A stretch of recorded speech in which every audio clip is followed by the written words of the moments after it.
ओम नमो भगवते वासुदेवाय।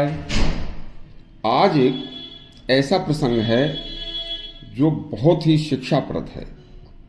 एक धन व बल के घमंड में चूर व्यापारी तथा यमदूत का संवाद है। सुनिए। विदिशा नगर में एक बड़ा धनाढ्य सेठ रहता था। उसका बड़ा भारी मुनाफे का कारोबार था। उस जमाने में कागज की मुद्राएं नहीं थीं, सोने व चांदी के सिक्के हुआ करते थे। व्यापारी ने अपने व्यापार से धन कमाकर भारी मात्रा में एक कक्ष में, एक कमरे में बड़े बड़े संदूकों में स्वर्ण मुद्राएं भर रखी थीं। व्यापारी कभी उन सोने के सिक्कों से भरे संदूकों को खोलकर देखकर बड़ा प्रसन्न हुआ करता था।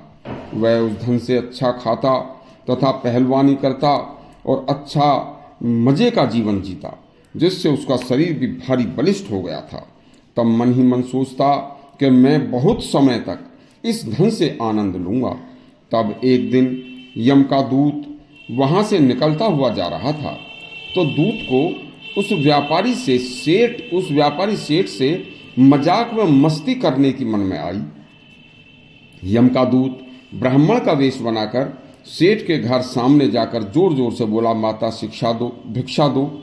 सेठ की पत्नी थोड़ा आटा व दाल लेकर दरवाजे पर आई तो ब्राह्मण बोला, माता मुझे आटा दाल नहीं, मुझे तो केवल स्वर्ण मुद्राएं चाहिए। उन्होंने सेठ को बुलाकर कहा, यह पंडित तो स्वर्ण मुद्राएं मांग रहा है, आटा दाल नहीं लेता। सेठ ने सोचा, यदि इसे मैं एक स्वर्ण मुद्रा भी दे दूं तो यह और मांगने वालों से भी कहेगा, तो बहुत लोग भीख मांगने वाले भी स्वर्ण मुद्राएं ही मांगेंगे, तो फिर मुझे भी तो अपने अच्छे भोजन, अच्छे वस्त्र आदि और अच्छे घरेलू ऐशो आराम के लिए भी तो बहुत मुद्राएं चाहिए। ऐसा यह सब खर्च हो जाएंगी। ऐसा सोचकर व्यापारी ने पंडित के रूप में यम के दूत से कहा, पंडित जी, मेरे पास इतनी स्वर्ण मुद्राएं नहीं हैं कि मैं आपको भी दे सकूं। पंडित रूपी यमदूत बोला, सेठ जी दे दो, यह आपके आगे काम आएंगी। आगे कब आएंगी? पंडित रूपी यमदूत बोला, जब आप 1 माह बाद मर जाओगे। सेठ बोला, झूठ बोलकर मुझे लूटना चाहता है? अरे ठगने वाले पंडित, यहां से जा। मैं हट्टा कट्टा पहलवान 1 महीने में कैसे मर जाऊंगा? झूठ बोलकर ठगना चाहता है। यम का दूत बोला, बता देंगे, ये संदूक में भरी स्वर्ण मुद्राएं तेरे किसी काम नहीं आएंगी। इतना कहकर पंडित रूपी यमदूत वहां से जरा सा हटा और हटते ही गायब हो गया। सेठ की पत्नी बोली, अजी यह कोई ज्ञानी पंडित था, आप इसे देखो, यह हमारे सामने ही अदृश्य हो गया। सेठ व सेठ की पत्नी दोनों इधर उधर भागे, लेकिन कुछ नहीं मिला। सेठ की पत्नी चिंता में पड़ गई। घमंडी सेठ बोला, मैं नहीं मरने वाला, तुम चिंता मत करो, यह कुछ ठग था। रात को फिर सुप्तावस्था में सोते समय पंडित रूपी यमदूत ने सेठ को स्वप्न में आकर कहा, सेठ जी, आज से अब आपके जीवित रहने के 29 दिन शेष रह गए हैं। अब भी कल से संदूकों में भरी स्वर्ण मुद्राओं को गरीबों में, धर्म कर्म के कार्यों में दान करना शुरू कर दो। सेठ को गुस्सा आया और झटके से उठा और फौरन उसकी आंखें खुल गई। सेठ की आश्चर्य में पड़ गया कि यह क्या हो रहा है।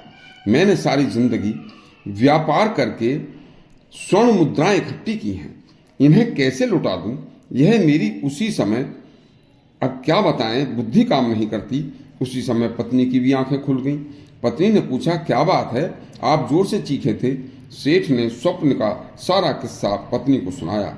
बस इतना सुनकर पत्नी भी और ज्यादा चिंता में पड़ गई। अगले दिन दोनों एक धूर्त पंडित के पास गए और जाकर उन्होंने सारा किस्सा उसको सुनाया। वह पंडित धूर्त व लोभी था। स्वर्ण मुद्राओं के बारे में सुनकर बोला, उसमें से कुछ स्वर्ण मुद्राएं मुझे दे दो, मैं आपके सभी संकट दूर कर दूंगा, आप मरोगे नहीं। इतना सुनकर सेठ व उसकी पत्नी संतुष्ट हो गए और कुछ स्वर्ण मुद्राएं उस धूर्त पंडित को देकर मौज करने लगे। रात को प्रतिदिन पंडित रूपी यमदूत उसके स्वप्न में आता और कहता कि अब तुम्हारे मरने के 28 दिन शेष बचे हैं।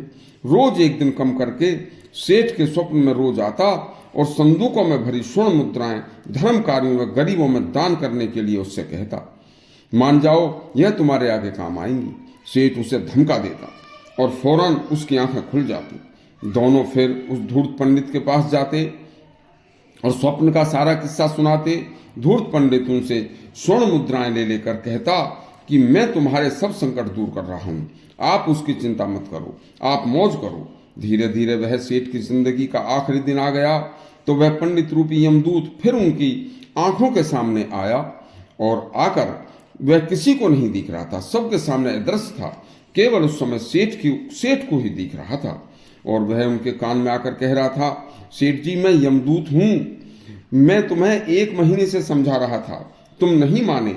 यदि तुम मान जाते तो यह स्वर्ण मुद्राएं जिन्हें आज आप संदूकों में भरी हुई छोड़कर जा रहे हो, यह अब तुम्हारे किसी काम की नहीं रही। यदि तुम इन्हें धर्म कार्यों में तथा गरीबों को दान देने में खर्च कर देते तो आप सीधे स्वर्ग जाते। अब आप सीधे नरक में चलोगे तथा वह धूर्त पंडित भी घोर नरक में जाएगा जिसने तुम्हें बहकाया। इस कहानी से यह शिक्षा मिलती है कि हम जो धन इकट्ठा करते हैं उसमें से धर्म, कर्म, पुण्य, दान आदि खर्च करना अति आवश्यक है। अधिक धन को देखकर खुश होना अच्छा नहीं है। अपने स्वयं अपने हाथों से किया हुआ दान धर्म ही आपको पुण्य का फल देगा। कोई और हमारे लिए धन लेकर कुछ नहीं कर सकता। इसलिए सदा धर्म व भगवान को ध्यान में रखकर इस विचार से जीवन जिएं कि यह सब भगवान का दिया है, हमारा द्वारा कमाया हुआ नहीं, बिना उसकी कृपा के कुछ नहीं कर सकते। इस तरह के और अच्छे प्रसंग सुनने के लिए हमारा चैनल सब्सक्राइब करें और घंटी दबाएं। धन्यवाद।